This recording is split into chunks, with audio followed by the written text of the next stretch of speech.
Hello everyone, Shrimati मोहरी देवी Tapadia girls college के YouTube channel पे आपका स्वागत है। आज हम केमिस्ट्री क्लास में जो टॉपिक डिस्कस करने वाले हैं वो आपके हैं limitation of valence bond theory. यहाँ पर के जो वीबीटी है उसकी सीमाएं हैं अपन यहाँ पर डिस्कस करने वाले। देखिए, अपन ने जो वीबीटी से रिलेटेड बहुत सारी बातें की, उनमें अपन ने लगभग जो कोई भी कंपाउंड है उसका पूरा एक्सप्लेनेशन अपन ने उसके द्वारा किया था। लेकिन कुछ ऐसी बातें हैं जिनका एक्सप्लेनेशन क्या है कि वीबीटी के द्वारा नहीं किया गया, और साथ में क्या बताया गया कि यहाँ पर कुछ ऐसी जो कमियां हैं उनका एक्सप्लेनेशन हम वीबीटी के द्वारा कर भी नहीं सकते। तो क्या बताया गया है कि इन जो कमियां हैं वो किस तरह से अपन मेंशन करेंगे, तो उसके बारे में अपन इस टॉपिक के अंदर पढ़ने वाले हैं कि जिसमें अपने आपके किसी भी जो कंपाउंड है उसके लिए कौन कौन सी कमियां हैं वो अपन वीबीटी के अंदर बात करेंगे। सबसे पहले जो अपन यहाँ पर आपकी लिमिट की यहाँ पर बात करने वाले हैं, तो पहली लिमिट होती है आपकी भाई इसमें किसी भी मेटल के लिए उसकी धात्विक चमक। यहाँ पर देखिए क्या बताया गया है कि जनरली कोई भी धातु है वो क्या करती है कि अपनी है वो चमक रखती है। एक जैसे अपन बात करें आपके डी ब्लॉक की जितनी भी धातुएं हैं वो क्या है, वो पर्टिकुलर क्या है आपके चमक का गुण रखती है। इनके कॉम्प्लेक्स हैं तो उनमें भी इस तरह से कंपाउंड के अंदर देखने को मिलता है। तो क्या बताया गया है कि धातुएं हैं वो अपनी चमक रखती हैं, उनका एक्सप्लेनेशन आपकी जो वीबीटी थ्योरी है उसके द्वारा नहीं किया गया। नेक्स्ट अपन बात करें कि ये आपकी जो वीबीटी हैं जनरली इसके द्वारा आपके जो कंडक्टर्स हैं, चालक हैं, उनके बारे में कोई कुछ भी नहीं बताया गया। साथ में जो सेमीकंडक्टर हैं, अब देखिए यहाँ पर जो चीज़ क्या है इनसे रिलेटेड कि मान लो कोई धातु है उसके अंदर कंडक्टेंस का गुण पाया जाता है, चालकता का गुण पाया जाता है, उसमें ऊष्मीय चालकता देखने को मिलती है, उसमें विद्युत चालकता देखने को मिलती है। इसका एक्सप्लेनेशन इस विधि द्वारा या वीबीटी के द्वारा एक्सप्लेनेशन नहीं किया गया। तीसरी एक्सप्लेनेशन अपन बात करते हैं, तो यहाँ पर देखिए क्या बताया गया है कि आपका जो टेम्परेचर है जब बढ़ाया जाता है तो आपका जो कंडक्टर है इसके अंदर जो कंडक्टेंस की प्रोसेस होती है, या अपन कह सकते हैं कि इसकी अंदर जो चालकता है उसमें क्या आती है, कमी आती है। चालकता इसकी डिक्रीज हो जाती है, घट जाती है। तो इसका एक्सप्लेनेशन भी वीबीटी के द्वारा नहीं किया गया। साथ में क्या बताया गया है कि टेम्परेचर बढ़ाने पर जो सेमीकंडक्टर हैं, अर्धचालक हैं, इनके अंदर चालकता में क्या आती है भाई, वृद्धि होती है। अब ये वृद्धि किस तरह से होती है उसका एक्सप्लेनेशन वीबीटी थ्योरी है और इसका एक्सप्लेनेशन नहीं कर पाती। तीसरी जो फोर्थ लिमिट की अपन बात करें तो यहाँ पर बात की गई है कि जो आपकी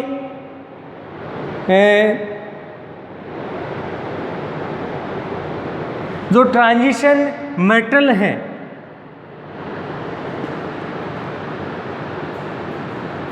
उनके अंदर जो स्पेक्ट्रम फॉर्म किया जाता है, इसके बारे में भी इनके द्वारा कोई एक्सप्लेनेशन नहीं दिया गया। अब देखिए स्पेक्ट्रम की अपन यहाँ पर डिस्कशन करें तो थोड़ा बहुत अपन यहाँ पर बताएं तो क्या बताया गया है कि जनरली किसी भी यौगिक का अगर स्पेक्ट्रम बनाया जाता है तो जो स्पेक्ट्रम आपके तैयार होता है वो जनरली इलेक्ट्रॉन के द्वारा ऊर्जा का अवशोषण या आपका ऊर्जा का अवशोषण, ये दोनों प्रोसेस होती हैं कि आपका एक तो हो गया एब्जॉर्प्शन और दूसरा आपका सेक्रेशन। अगर ये दोनों प्रोसेस होती हैं कि अवशोषण हो गया, उत्सर्जन हो गया, उसके फलस्वरूप आपका स्पेक्ट्रम फॉर्म होता है। लेकिन जनरली इसके बारे में भी जो वीबीटी है वो कोई एक्सप्लेनेशन नहीं देती।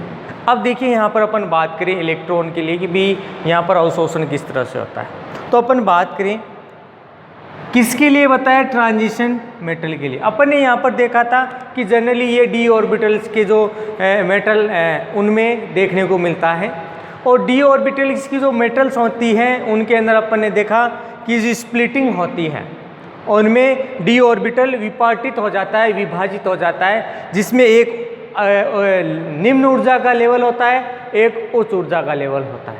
ठीक है, जिसमें इलेक्ट्रॉन अगर निम्न ऊर्जा वाले कक्ष में है और वो उच्च ऊर्जा कक्ष वाले में अगर ट्रांजिस्ट होता है, संक्रमित होता है, तो क्या बताया गया है कि वहाँ पर उसके द्वारा या तो ऊर्जा का अवशोषण हो सकता है या ऊर्जा का उत्सर्जन हो सकता है। तो यहाँ पर उसके द्वारा क्या बनाया जाता है, स्पेक्ट्रम बनाया जाता है। तो इसका भी है वो वीबीटी एक्सप्लेनेशन नहीं करती कि भी ये किस तरह से फॉर्म हो रहा है, स्पेक्ट्रम बना है, क्यों बना है, किस टाइप का बनेगा, इसके बारे में वीबीटी कोई एक्सप्लेनेशन नहीं देती। नेक्स्ट यहाँ पर बात करें फोर्थ के अंदर, तो यहाँ पर अपन डिस्कशन करेंगे कि कोई भी संकुल है या अपन ट्रांजिशन कॉम्प्लेक्स की बात करें।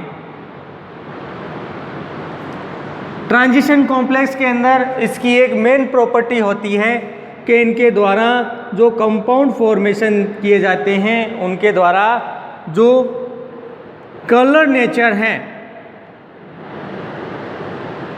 वो क्या किया जाता है, शो किया जाता है, जिसके बारे में जो वीबीटी है वो कोई एक्सप्लेनेशन इसमें जनरली नहीं देती कि भी किस तरह से कलर आता है, क्या यहाँ पर कलर के लिए आपकी कंडीशन होती है, किस तरह का कलर शो किया जाएगा, वो वीबीटी एक्सप्लेन नहीं करती।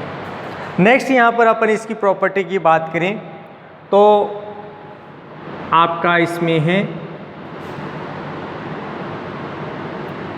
मैग्नेटिक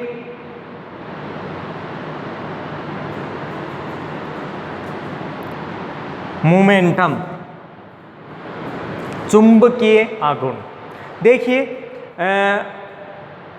वीबीटी है वो लगभग आपके जो चुंबकीय जो गुण हैं उनकी लगभग अपन सैद्धांतिक रूप से बात करें तो क्या करती है, लगभग पूरा एक्सप्लेनेशन कर देती है कि इसमें चुंबकीय गुण होंगे, ये चुंबकीय पदार्थ होंगे, ये अनुचुंबकीय पदार्थ होंगे।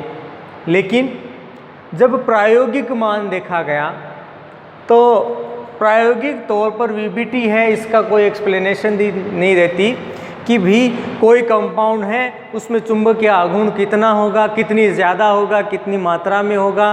दो कंपाउंड के अंदर कंपैरिजन करके बात करें कि भी इसमें कितना होगा, इसमें कितना होगा, जबकि कई बार ऐसा भी देखा गया कि कोई कंपाउंड एक जैसा भी है, ठीक है, उसमें सेंट्रल मेटल भी एक जैसी है लेकिन वहाँ पर जुड़ा हुआ लिगेंड अलग अलग है और उसकी वजह से एक प्रतिचुंबकीय की तरह व्यवहार करता है और एक अनुचुंबकीय की तरह व्यवहार करता है। इसके बारे में भी एक्सप्लेनेशन आपका वीबीटी है वो नहीं कर पाती। जनरली जो चुंबकीय आघूर्ण है इसके बारे में अपन अगर बात करें तो जनरली इसका एक्सप्लेनेशन अपने को आगे जो अपन क्रिस्टल फील्ड थ्योरी पढ़ते हैं उसके अंदर देखने को मिलता है। इसमें जनरली क्या बताया गया है कि आपका जो इलेक्ट्रॉन है वो किसी ऑर्बिटल के अंदर क्या होता है, अगर ट्रांजिस्ट करता है और वो अनपेड कंडीशन के अंदर है तो उसके आधार पर अनपेड इलेक्ट्रॉन की संख्या के आधार पर किसी भी कॉम्प्लेक्स के लिए जो चुंबकीय आघूर्ण है उसकी जो मात्रा है या उसका मान कह दें या उसकी वैल्यू कह दें, उसको क्या किया जा सकता है कि उसमें संख्या में एक अनपेड इलेक्ट्रॉन है, 2 है, 3 है, उसके आधार पर कहा जा सकता है कि इतना ज़्यादा अनुचुंबकीय पदार्थ है। और किसी में अनपेड इलेक्ट्रॉन उपस्थित नहीं है, मतलब पूरे या तो पैड हैं या फिर आपके वैकेंट हैं, तो उनके आधार पर भी उनमें बताया जाता है कि ये प्रतिचुंबकीय होगा, ये इस तरह से। तो क्या बताया गया है अनपेड इलेक्ट्रॉन के आधार पर किसी पदार्थ का जो चुंबकीय आघूर्ण है वो ज्ञात किया जा सकता है। वीबीटी इसके बारे में भी आपका कोई एक्सप्लेनेशन नहीं दी थी कि भाई किस तरह से कितनी मात्रा के अंदर आपका चुंबकीय आघूर्ण इसमें उत्पन्न होगा। अब देखिए नेक्स्ट यहाँ पर बात करते हैं जो अपन डिस्कशन करेंगे। नेक्स्ट आपके हैं इसमें ज्योमेट्री ऑफ कॉम्प्लेक्सेस कि भी किसी कॉम्प्लेक्स के लिए या संकुल के लिए कह दें या किसी यौगिक के लिए बात करें कि उनकी ज्योमेट्री किस तरह से होगी, उसका एक्सप्लेनेशन भी आपके जनरली इसमें वीबीटी द्वारा नहीं किया जाता। वीबीटी क्या करती है कि जितने सिंपल मॉलिक्यूल हैं उनका तो आसानी से क्या कर देती है, एक्सप्लेनेशन कर देती है। लेकिन जैसे ही आपका कॉम्प्लेक्स स्टार्ट होता है, खासकर डी ऑर्बिटल से रिलेटेड जो संकुल बनते हैं उनके बारे में या उपसंयोजक जो यौगिक हैं उनका बनना स्टार्ट होता है, तो वहाँ पर वीबीटी है वो कोई एक्सप्लेनेशन नहीं देती। तो नेक्स्ट अपने जो प्रॉपर्टी बात करने वाले हैं, ज्योमेट्री ऑफ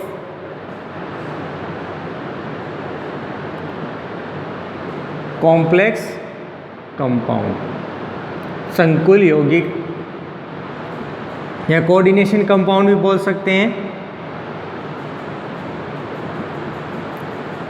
तो देखिए यहाँ पर अपने इसके लिए बात करें कि चुंबकीय आघूर्ण है उसके बारे में भी नहीं बता रहे, साथ में बात करें इसमें ज्योमेट्री किस तरह से फॉर्म होगी उसका बारे में नहीं बताए। तो अपन यूँ कह सकते हैं कि भाई आपके जो वीबीटी हैं वो संकुल यौगिकों के लिए एक्सप्लेनेशन है, उसकी ज्यामिति किस तरह से होगी उसका एक्सप्लेनेशन नहीं कर पाती। जैसे मैं यहाँ पर एक एग्जांपल आपसे डिस्कस करूँ कि जनरली आप देखेंगे कि आपके पास एक संकुल कंपाउंड है NiCN का होल 4-2, एक कॉम्प्लेक्स आपका ये है। दूसरे कॉम्प्लेक्स की बात करें NiCl4-2। देखिए जब इनमें वीबीटी एक्सप्लेन करें तो जनरली दोनों के अंदर केंद्रीय धातु आयन कैसा है, एक जैसा है। साथ में बात करें इनमें समन्वय संख्या की बात करें वो भी सेम है। दोनों कॉम्प्लेक्स के ऊपर चार्ज की बात करें वो भी सेम है। और साथ में बात करें कि जो आपकी निकल केंद्रीय धातु आयन है उसकी ऑक्सीडेशन स्टेट भी सेम है दोनों में, मतलब लगभग पूरा सेम मिल गया। और आपके ऑक्सीडेशन स्टेट +2 वाली भी देखने को मिलती है। तो मतलब लगभग सारी चीज़ें सेम होते हुए भी इन दोनों कॉम्प्लेक्स के अंदर क्या बताया गया है, इसके द्वारा जो है ज्योमेट्री है वो तो बनाई जाती है इस संकरण के फलस्वरूप स्क्वायर प्लेनर,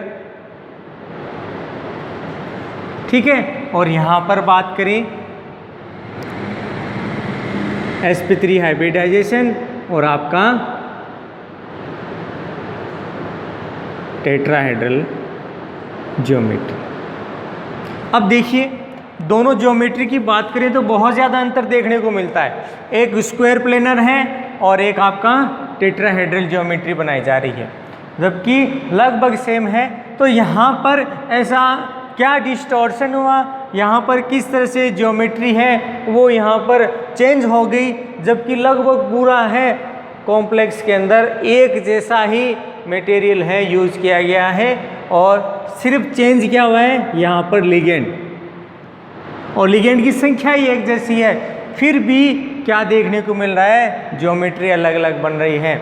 इसका भी एक्सप्लेनेशन आपके वीबीटी जो है वो कोई एक्सप्लेनेशन नहीं देती। नेक्स्ट बात करें यहाँ पर अपन, नेक्स्ट है अपने टाइप ऑफ हाइब्रिडाइजेशन। यहाँ पर नेक्स्ट अपन बात करने वाले हैं आपका टाइप ऑफ हाइब्रिडाइजेशन, संकरण का प्रकार। कि संकरण का प्रकार अलग अलग कॉम्प्लेक्स के लिए किस तरह से होगा, यहाँ पर भी वीबीटी कोई एक्सप्लेनेशन नहीं देती।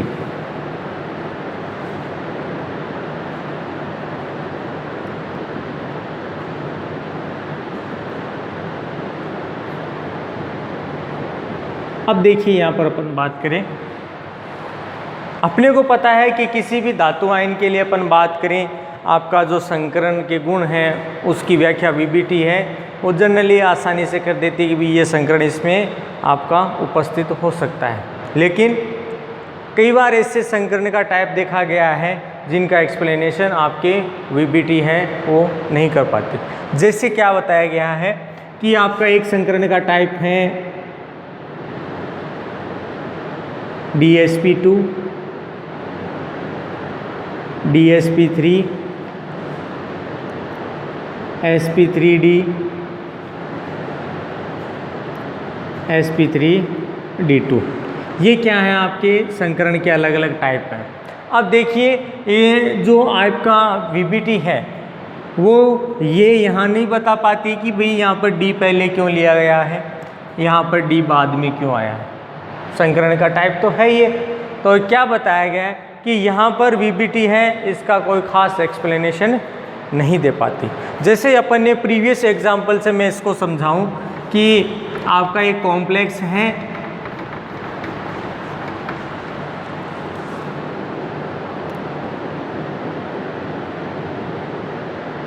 NiCN का होल 4 - 2, NiCl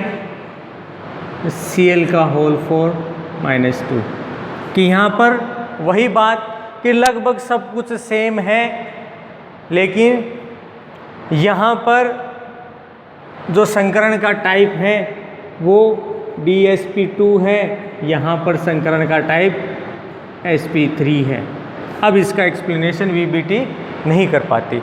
जनरली अपन इसको इस तरह से समझ सकते हैं कि VBT है वो किसका यहाँ पर एक्सप्लेन नहीं कर पाई, क्योंकि इनके बारे में तो जनरली ये सीधा है नहीं कि भाई आपके सीधा ये इस तरह से बोल दिया कि भाई इसका कोई एक्सप्लेनेशन नहीं दिया। यहाँ पर क्या बताया गया है कि जनरली यहाँ पर n-1d वाले आपके आंतरिक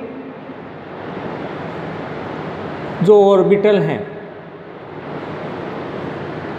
इनर ऑर्बिटल्स कह दें, और यहाँ पर आपके n-d वाले बाहरी यानी आउटर ऑर्बिटल, वो यहाँ पर क्या करते हैं आपके संकरण के अंदर, हाइब्रिडाइजेशन के अंदर भाग लेते हैं। तो VBT इनका कोई एक्सप्लेनेशन नहीं देती कि भाई यहाँ पर ये अंदर वाले क्यों भाग ले रहे हैं, यहाँ पर ये बाहर वाले क्यों भाग ले रहे हैं। ठीक है, जिससे क्या है कि इनकी जो स्ट्रक्चर बन रही है उसमें भी अंतर आ जाए। जैसे अपने प्रीवियस जो लिमिट पढ़ी थी जिसमें अपने देखा था ज्योमेट्री वाले में कि दोनों में कंपाउंड एक जैसा ही है, संकरण का टाइप चेंज हुआ, ज्योमेट्री बदल जाती है। तो यहाँ पर हाइब्रिडाइजेशन बदल रहा है और इसका भी कोई एक्सप्लेनेशन नहीं दिया गया। जिसके साथ क्या बताया कि भाई यहाँ पर n-1d वाला जो आंतरिक ऑर्बिटल है न तो इसको समझाया गया, और यहाँ पर बाहरी d ले रहा है भाग, इसको भी नहीं समझाया। मतलब यहाँ पर आंतरिक और बाहरी कक्षक की कोई कंसेप्ट है, इसके बारे में VBT है वो कोई एक्सप्लेन नहीं करते। नेक्स्ट यहाँ पर अपन बात करें, जनरली एक एग्जांपल और देखिए इसी के साथ। जैसे मैं कहूँ कि एक एग्जांपल आपका है DsP3, तो यहाँ पर भी किस तरह से ऑर्बिटल के अंदर भाग ले रहे हैं, इसका कोई एक्सप्लेनेशन यहाँ पर भी नहीं दिया गया। जैसे मैं कहूँ कि FeCO का होल 5, अब यहाँ पर इसमें किस तरह से हाइब्रिडाइजेशन होगा, किस तरह से इसमें ज्योमेट्री फॉर्मेशन होगा, तो इसके बारे में कोई एक्सप्लेनेशन आपके इसमें नहीं दिया गया। नेक्स्ट अपन बात करते हैं इसके अंदर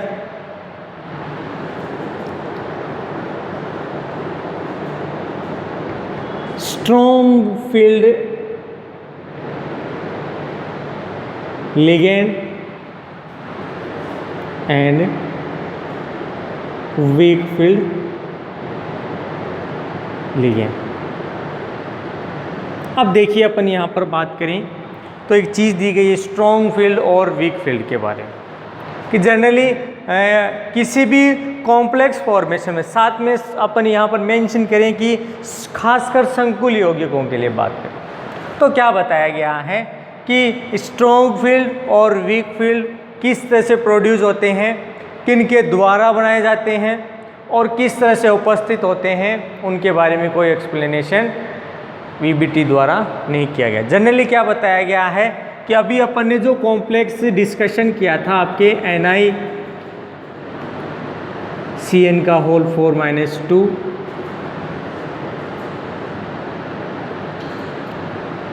NiCl4-2, यहाँ पर क्या बताया गया है कि जनरली आपका जो लिगेंड काम में आता है ये वाला, ये आपका स्ट्रॉन्ग फील्ड लिगेंड है। और जब किसी स्ट्रॉन्ग फील्ड लिगेंड है वो सेंट्रल मेटल के साथ जुड़ा हुआ होता है तो वहाँ पर जो सेंट्रल एटम है उसमें जो अनपेयर्ड इलेक्ट्रॉन होते हैं इनमें रीडिस्ट्रीब्यूशन जैसे ही होता है, पुनर्वितरण जैसे ही होता है, इलेक्ट्रॉन आपके अनपेयर्ड से पेयर्ड के अंदर चेंज हो जाते हैं। कब? आपका स्ट्रॉन्ग फील्ड जब यूज़ किया जाता है। तो क्या बताया कि यहाँ की जो ज्योमेट्री है उसमें संकरण ये हो जाता है।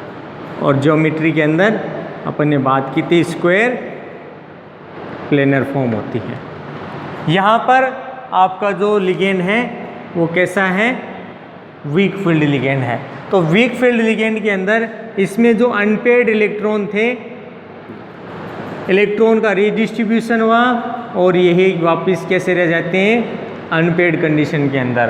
तो जैसे ही अनपेयर्ड के तो होते हैं ये अपने आप इसके साथ बॉन्ड फॉर्मेशन करते हैं और यहाँ पर आपके जो बाहरी वाले डी कक्षक यहाँ भाग लेकर इस तरह से इसमें संकरण शो करते हैं। तो मतलब क्या बताया? स्ट्रॉन्ग फील्ड किस तरह से होगा, वीक फील्ड किस तरह से होगा, उसके बारे में भी इसके भी कोई एक्सप्लेनेशन नहीं किया गया। नेक्स्ट और लास्ट अपनी यूनिट की बात करें कि जनरली जो वीबीटी है वो अपने सिग्मा बॉन्ड के लिए या सहसंयोजक बंध के बारे में ही बताती है, लेकिन बॉन्ड फॉर्मेशन में कभी कभी देखा गया है कि आपका जो सिग्मा बॉन्ड है, इस सिग्मा बॉन्ड के अलावा बहुत सारे कॉम्प्लेक्सेस में आपके पाई बॉन्ड का भी फॉर्मेशन होता है। क्या बताया गया है? सिग्मा बॉन्ड के अलावा आपके पाई बॉन्ड का फॉर्मेशन होता है जिसको बैक बॉन्डिंग के नाम से भी जाना जाता है या इसको बनाना बॉन्ड भी बोला जाता है। जनरली यहाँ पर देखिए क्या बात की बताया गया है कि कभी कभी आपके अक्षीय अतिव्यापन के अलावा कुछ कॉम्प्लेक्सेस में पार्श्वीय अतिव्यापन या साइड वाइज के जो ओवरलैपिंग है वो भी कॉम्प्लेक्सेस के अंदर जो ऑर्बिटल है वो इसमें कर लेते हैं और उनके फलस्वरूप क्या बताया गया है कि यहाँ पर आपके जो भी डबल बॉन्ड है उनकी द्वारा फॉर्म कर दिया जाता है। मतलब एक पाई बॉन्ड बनेगा और उसके साथ एक सिग्मा बॉन्ड का निर्माण हो जाता है। जनरली इस बॉन्डिंग को बैक बॉन्डिंग कहा जाता है।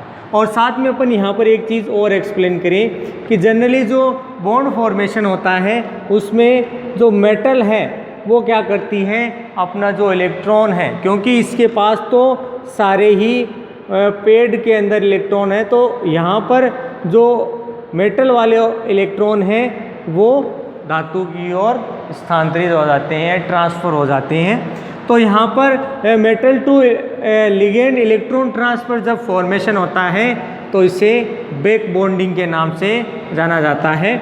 और यहाँ पर जो मेटल मेटल बॉन्ड फॉर्मेशन होता है उसमें इस तरह से आपका बंधन पाया जाता है, इसको बोला जाता है बैक बॉन्डिंग बनाना बॉन्ड, जहाँ पर अपन ये बात करें, ये वाला आपके पाई बॉन्ड बनेगा और ये आपका सिग्मा बॉन्ड फॉर्मेशन है वो इसके द्वारा एक्सप्लेन किया जाता है। तो जनरली इसके बारे में भी जो बीबीटी है वो कोई एक्सप्लेन नहीं कर पाती। तो ये थे आपके limitation of valence bond theory, जिसके मैं अपने बहुत सारी जो लिमिट्स हैं उसकी डिस्कशन की कि इसका एक्सप्लेनेशन बीबीटी नहीं करती। तो डियर स्टूडेंट, होप यू आपको वीडियो पसंद आया होगा। इस वीडियो को ज़्यादा से ज़्यादा लाइक करें, शेयर करें और इस वीडियो से रिलेटेड आपके कोई प्रॉब्लम हो तो अपने ग्रुप के अंदर डिस्कशन करें। और इस वीडियो देखने के लिए धन्यवाद।